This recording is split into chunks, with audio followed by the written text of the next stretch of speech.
Друзья, всем привет! Сегодня у нас выпуск про мини-баню. В предыдущем видео мы вкрутили сваи, сделали ростверк и лаги пола. Давайте продолжим строительство и посмотрим, что у нас получится. Напомню, появилась идея построить баню чисто как парное помещение. Процедура посиделок и помыться перенесена в дом. Получается вроде как баня в скандинавском стиле. Иногда просто хочется погреться после того, как где-то померзли. Чертеж этой бани нарисовал в скетчапе и выложил в телеграм-канал. Можете перейти, посмотреть и построить точно так же, если понравится. К тому же добавил проект, который купил в интернете. Мне он не очень понравился, так как для меня там все слишком усложнено, а вам может пригодиться. Для того, чтобы собрать стену ровно, а затем легко ее поднять и зафиксировать, к обвязке прикручиваю упоры, к которым буду прикручивать нижний лежень, а по бокам стойки. Так мы получаем идеальную геометрию, при условии, что до этого собирали все ровно.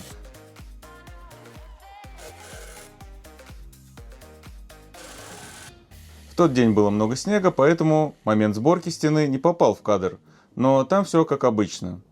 Поднял стену и закрепил ее укосами и прикрутил через лежень к платформе. В этот же день смонтировал выносную балку. Это доска 50 на 150, поставленная на ребро. Позже к ней добавлю еще одну. Будет сдвоенная выносная балка. На следующий день разметил стропила. Крыша будет простая, односкатная, с выносом только спереди. По шаблону напилил сразу все стропила. Дисковой пилой подрезаю заднюю пятку, а для передней использую и пилу, и лобзик, так как у пилы диск круглый и она немного не дорезает снизу.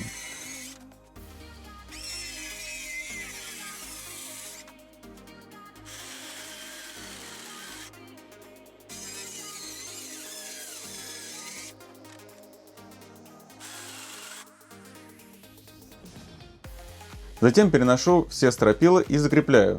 Крыша простая, поэтому и дела идут быстро. Сразу прикручиваю проставки, то есть поставил стропила, зафиксировал, далее проставка, зафиксировал и так далее. Временно и для стяжки конструкции скручиваю все саморезами 6 на 90, а затем пробиваю все ершонными 90 гвоздями.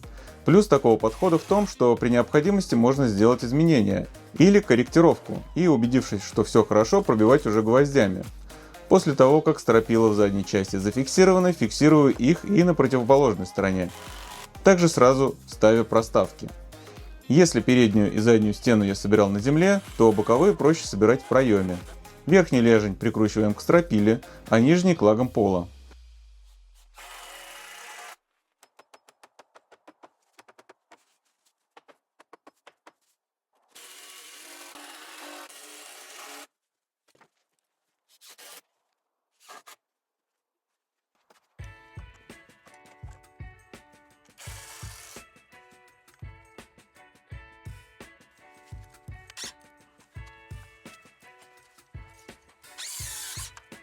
Стойки размещаем по месту. Зная уклон крыши, выставляю его на пиле и подрезаю стойки сразу с нужным уклоном вверху.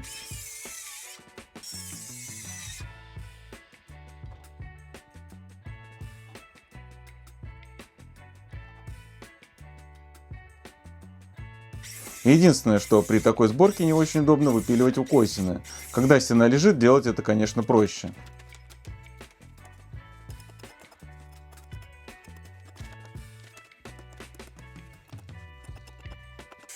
Далее подпиливаю стропила спереди, чтобы они были одной длины и под прямым углом к горизонтали, чтобы потом можно смонтировать лобовую доску.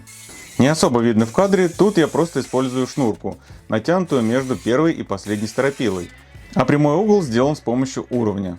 После того, как конструктив каркаса готов, пробиваю тщательно все гвоздями. Далее, чтобы закрыть платформу и каркас от осадков, в темпе закрываем все влага-ветрозащитой. Нужна ветрозащита для того, чтобы отводить влагу из утеплителя, если она туда попадет каким-то образом, и не пустить эту влагу обратно в утеплитель. Она просто испарится или продуется в вент-зазоре, который будет на стенах и крыше. Прижимаем мембрану бруском по стропилам. Этот брусок как раз таки и будет выполнять роль вент-зазора, а также надежным фиксатором мембраны. На стены дополнительно горизонтально был смонтирован брусок 50 на 50, в который укладываем один слой утеплителя. Получается, таким приемом мы дополнительно усиливаем каркас брусками и перекрываем мостики холодоутеплителем снаружи, а также получаем плюс 50 мм утепления. Так как стены из доски 50 на 100, а стропила и полы 50 на 150, то получим утепление по всему контуру в 150 мм, что для мини-бани вполне достаточно. Утеплитель использую также от производителя Knauf. Он достаточно упругий, чтобы держаться в стойках и стропилах, влагостойкий, ничем не пахнет и, самое главное, почти не пылит.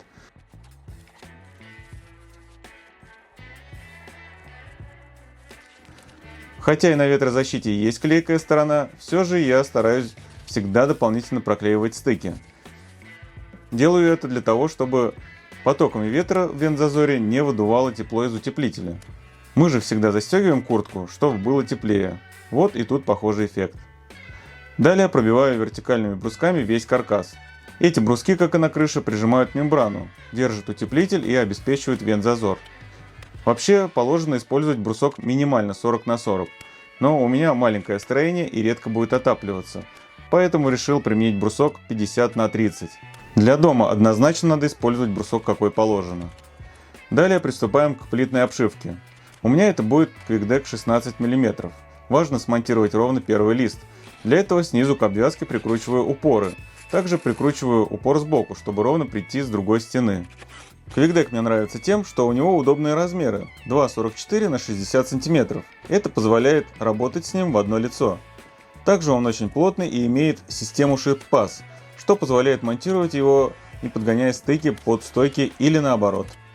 Стыки обязательно проклеиваем влагостойким клеем D3. Также QuickDeck фиксирую ершонными 50-ми гвоздями. Бью по 3-4 гвоздя на ширину листа. Также обычно остаются минимальные обрезков. Делаем все полосами. Обрезком конца первой полосы начинаем вторую полосу и все.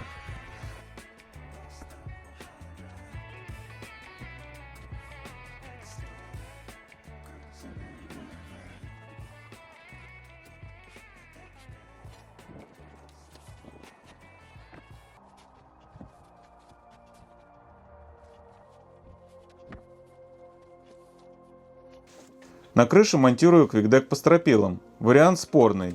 Лучше все-таки делать обрешетку. Но у меня стропила с уменьшенным расстоянием друг от друга, плюс все-таки толщина QuickDeck 16 мм. Думаю, этого достаточно, чтобы держать нагрузку. На каждой плите QuickDeck имеется маркировка, на которой указано, какой стороной его необходимо монтировать. Также есть информация, кем и когда он был произведен. Работать на такой постройке удобно. Во-первых, крыша простая, пологая, пилю плиты прямо по месту. Но в любом случае для удобства нужны какие-либо леса. Они пригодятся, когда будет дальнейшая работа с финишной отделкой.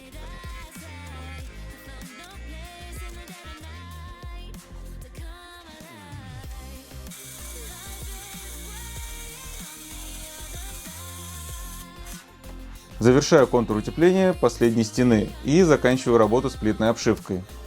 А также приступаю к утеплению стен и пола внутри помещения. Лучше начать с пола, дойдя до чернового, чтобы можно было уверенно ходить. Это ускорит и сделает более безопасным утепление стен и потолка. По углам сразу делал закладные для чернового пола и тщательно все утеплял. Все лаги с расстоянием 390, поэтому каждый лист режу по 40 см. И что важно, остается кусок в 20 см. То есть если взять два куска по 20 см, то их точно так же можно применять в таком проеме. Далее на полу укладываем пароизоляционную пленку, чтобы возможная влага не попала в утеплитель. Стыки пароизоляции обязательно проклеиваем специальной лентой, а также не забываем про скобы, чтобы получить полностью герметичный слой.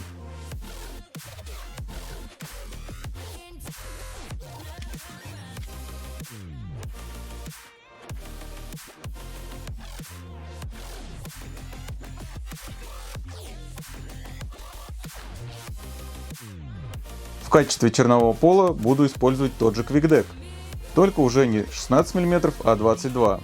С учетом того, что расстояние между лагами уменьшено, то получаем довольно жесткое основание. Эти плиты идеально подошли под размер пола, подрезал только крайний ряд вдоль. Вообще проект этой бани довольно удачный в плане расхода материала. Мало обрезков и остатков. Далее можно утеплять стены и потолок, не боясь провалиться и упасть. Стены довольно быстро утепляются, особенно если не надо резать утеплитель вдоль. Но в любом случае процесс быстрый. Не забываем делать слои с разбежкой швов не менее 15 см. То есть кладем, например, первый лист, сверху на него кладем половинку и так далее. Теперь можно приступать к пароизоляции стен. Так как это баня, то это будет фольга на крафт-бумаге. Ее легко монтировать, так как просто фольга будет очень легко рваться и работать с ней тяжело. Фольгу обязательно проклеиваем фольгированным скотчем, в том числе и скобы, чтобы пар не проник в утеплитель. Дальнейшую отделку обязательно делать с отступом от фольги. У меня это брусок 50 на 25, который я смонтировал горизонтально, заодно и фиксируем фольгу. Далее уже будем делать отделку как снаружи, так и внутри. На пол будет уложен керамогранит, на полу будет слив с сухим сифоном, а под печью будет вент-отверстие для притока воздуха, который будет подогреваться печью. Отток воздуха будет в стене. Стены и потолок будут отделаны вагонкой. Далее последует финишная отделка фасада, установка печи, установка двери, окна и уже можем испытывать баню. Поэтому подписывайтесь на канал тут и в Telegram, чтобы не пропускать новые серии. А в Telegram-канале можете скачать чертежи этой бани и повторить. Если понравилось видео, то ставьте лайки и задавайте вопросы в комментариях, если они у вас есть. Всем спасибо за просмотр и до новых встреч!